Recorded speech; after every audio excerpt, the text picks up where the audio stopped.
अस्सलाम वालेकुम। पता है, कभी भी कोई रिश्ता, किसी भी किस्म का रिश्ता इस वजह से नहीं बनाना चाहिए, उसकी बुनियाद ये नहीं होनी चाहिए कि आप किसी पे तरस खाओ। आपको किसी के हालात पे आप तरस खा लेते हो, किसी की जो उस वक्त मौजूदा सूरत हाल होती है उस पे आप तरस खा लेते हो।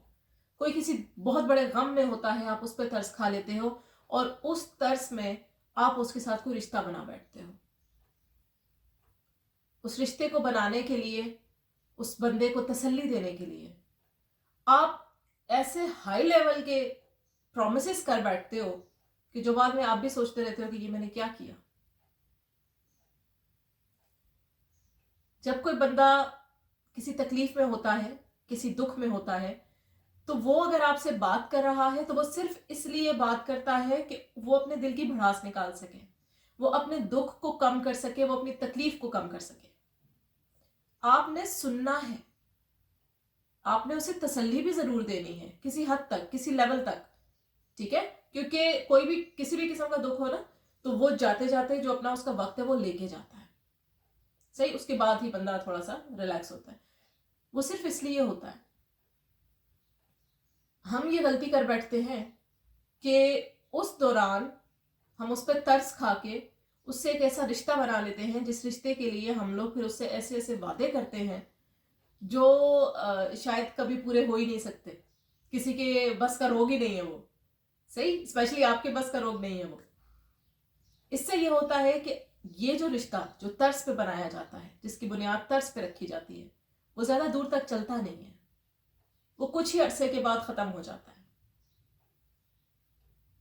अब आप मुझे एक बात बताओ, आपने ये रिश्ता बनाया था तर्ज खा के, ताकि उस शख्स को वो जो तकलीफ में था आप उसे उस तकलीफ में देख नहीं सकते थे। आपको पता है कि जब आपने उस रिश्ते को तोड़ा तो वो जिस तकलीफ में पहले था वो उससे कई गुना ज्यादा तकलीफ में आ जाता है, वो शख्स कई गुना ज्यादा। तो सोचो कि अगर आपसे वो थोड़ी सी तकलीफ उसकी बर्दाश्त नहीं हो रही थी, तो अब जिस लेवल की तकलीफ उसको है उसका क्या होगा। ये आप दुश्मनी करोगे, ये आप उस बंदे के साथ नेकी नहीं करोगे, ठीक है। आपने कोई रिश्ता बनाना है, हालात को साजगार होने दीजिए, सारा कुछ उसको अपने दोबारा से अपने पैरों पे खड़ा होने दो, वक्त दो, सारा कुछ करो। तरस खाकर रिश्ता मत बनाओ प्लीज। रिश्तों की बुनियाद तर्स पे किसी कीमत पे नहीं होनी चाहिए। इतनी तकलीफ में दूसरे को मुब्तला मत करो कि वो उसको बर्दाश्त करने के काबिल ही ना रहे। कुछ समझ आई? उम्मीद है समझ आई होगी, थोड़ी बहुत तो आई होगी, है ना। अपना बहुत ख्याल रखिएगा। अल्लाह हाफिज।